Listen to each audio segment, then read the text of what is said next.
ঘুম থেকে উঠে দেখি আমার বাবা আমার বাসায় এসে আমার স্ত্রীর সঙ্গে অসামাজিক কার্যকলাপে লিপ্ত। তো ওইটা দেখে আমার বাবা সাথে সাথে পালিয়ে যায়। রাজধানীর জুরাইন এলাকার বাসিন্দা ইব্রাহিম। আমি যখন আমার স্ত্রীর সঙ্গে প্রেম করি, তো আমার স্ত্রী আমাকে মানে আবদার করেন আমাকে যে আমার বকুল ফুলের মালা দরকার।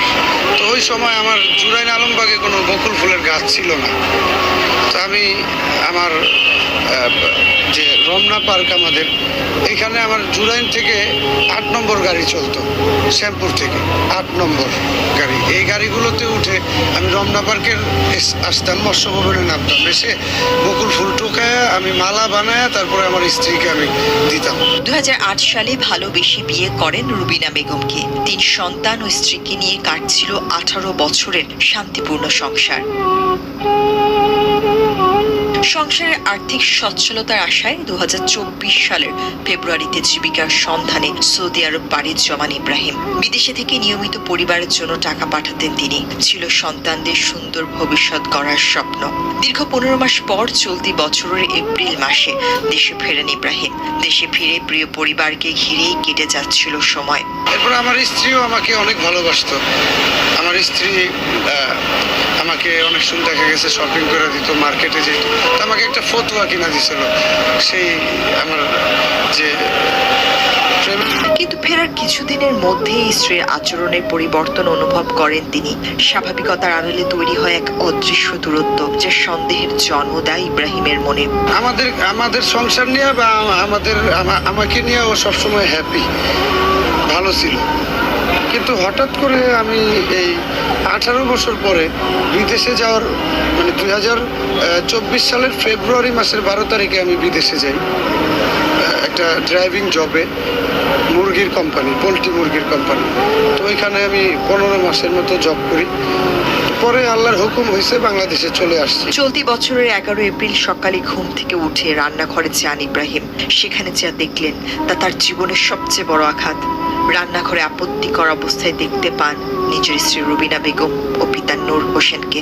আমার স্ত্রী এবং আমার বাবা আমাদের ঢাকার বাসার যে ভাড়া বাসার ফ্ল্যাটের যে রান্নাঘর ছিল, কিচেন রুম, এই রুমে আমার স্ত্রীর রুটি ভাজতেছিল আর আমার বাবা দাঁড়ায় দাঁড়ায় ওর সঙ্গে কথা বলতেছিল। তো এমনভাবে আমার বাবা এবং আমার স্ত্রী দাঁড়ায় কথা বলতেছিল যে ওনাদের সঙ্গে খুব পূর্বের সম্পর্ক। আমি এই বিষয়টা আমার চোখে পড়ার পরে আমি আর আমার বাবাকে কিছু বলি নাই, আমার বাবার সাথে সাথে চলে গেছে। ঘটনার পর দ্রুত পালিয়ে যান তার পিতা।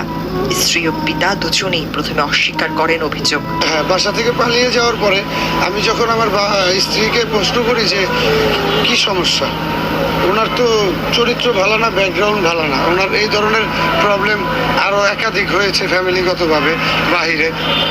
পরে আমার স্ত্রী বলে আমাকে যে ইন্না লিল্লাহ, এটা তো আমার শ্বশুর, আমার বাবার সমতুল্য, এটা কিভাবে হয়।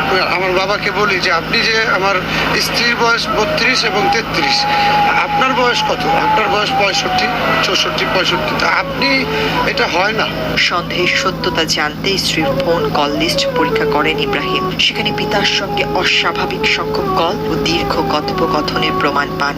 পুরো বিষয়টি পরিবারের সদস্যদের জানান তিনি, কিন্তু সমাধান তো দূরের কথা। পিতাই উল্টো প্রস্তাব দেন ঢাকার বাইরে গিয়ে চাকরি করতে এবং মাসে একবার এসে পরিবারকে সময় দিতে। পরবর্তীতে স্ত্রীকে তার কাছ থেকে সরিয়ে নেন পিতা নূর হোসেন। জানান রুবিনাকে ফেরানো সম্ভব নয়। জানা যায় নূর হোসেন একসময় বিচারপতির গাড়ি চালক ছিলেন। অবসরে গিয়েও মুক্তিযোদ্ধা পরিচয় এলাকায় প্রভাব বিস্তার করেন তিনি। ওনার এরকম সমস্যা আরো একাধিকবার হয়েছে ফ্যামিলিগতভাবে। কেউ ওনাকে আইনের আওতায় নিয়ে আসতে পারে না এবং বিচারও করতে পারে না। কেন? কারণ উনি হাইকোর্টে বিচারপতির গাড়ি চালক ছিলেন এবং ওনার যেই লেভেল এবং কথাবার্তা, এতে ওনাকে টেন্স এবং প্রমাণ ছাড়া। তো এই জন্য আমি আমার কাছে যতটুকু এভিডেন্স ছিল ততটুকু নিয়ে আমি এটার সুষ্ঠু তদন্তের মাধ্যমে এটার একটা বিচার চাই। বিদেশে থাকা অবস্থায় পাঠানো প্রায় 10 লক্ষ টাকা এবং স্বর্ণালংকার নিয়েও চলে যান রুবিনা বেগম। আমি বিদেশ থেকে অর্জন করে যা পাঠিয়েছি জুরাইন শাখার শাহজালাল ইসলামী ব্যাংকে। আমার স্ত্রীর কাছে ছিল, আগেরও টাকা ছিল, আমি বিদেশে যাওয়ার আগেও টাকা ছিল। সব মিলিয়ে আমার স্ত্রী প্রায় 9 লক্ষ টাকার মতো নিয়ে গেছে। কোনো সমাধান না পেয়ে শেষ পর্যন্ত ঢাকার চিফ মেট্রোপলিটন ম্যাজিস্ট্রেট আদালতে মামলা দায়ের করেন ইব্রাহিম। আদালত মামলাটি আমলে নিয়ে গোয়েন্দা পুলিশকে তদন্তের নির্দেশ দেন। তবে মামলার খবর জানার পর পিতা নূর হোসেন স্ত্রী রুবিনাকে নিয়ে উধাও হয়ে যান। এখন হাতে মামলার নথি নিয়ে আদালতের বারান্দায় ঘুরে বেড়ান ইব্রাহিম। চোখে মুখে ক্লান্তি আর ভরসাহীন দৃষ্টি। তবু তার বিশ্বাস আইনের পথে একদিন ন্যায় বিচার পাবেন তিনি। তবে ইব্রাহিম জানিয়েছেন যদি তার পিতা ভুল স্বীকার করে ক্ষমা চান তবে তিনি ক্ষমা করে দেবেন এবং মামলা তুলে নেবেন। আমার বাবা যদি আমাকে এর ভিতরে, এই সমস্যাটার ভিতরেও যদি আমাকে একটাবার বলতো যে ইব্রাহিম, আমি আগে যা ভুল করছি, বর্তমানে যে ভুলটা করছি, এগুলোর জন্য আমি ক্ষমা চাই, আমি তখন কি করতাম, আমি ডিবি অফিসে গিয়ে আমার মামলাটা তাদেরকে বলতাম যে আমি পাগল হয়ে গেছি, আমার বাবাই রাইট, আমার বাবাকেই আমি সর্বোচ্চ স্থানে রাখতাম। কারণ বাবা এমন একটা জিনিস সন্তানের জন্য বট কাজ।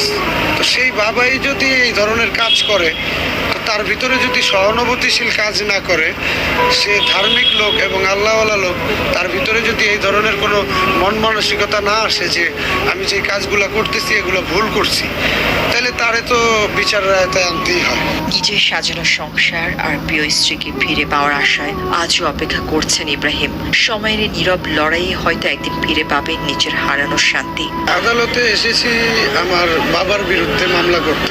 মামলা আমি করেছি, এটা কোনো জমি এবং অর্থ সম্পদের বিষয় না, এটা হচ্ছে আমার 18 বছরের লাইফ, আমার 3টা ছেলে মেয়ের বর্তমান এবং ভবিষ্যৎ, আমার সংসার, এগুলা নষ্ট করে ফেলছে। তো মামলা আমি মূলত করতাম না, আমি আমার বাবার সঙ্গে বসে আলাপ করেছি বিষয়টা নিয়ে যে দেখেন আপনি এই কাজটা করতে পারেন না।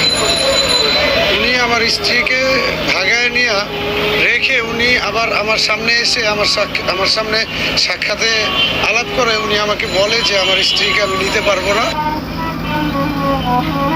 বিশ্বাস ভাঙার বেদনাই মানুষকে সবচেয়ে বেশি একা করে দেয়। ইব্রাহিম এখন সেই নিঃসঙ্গতার নাম।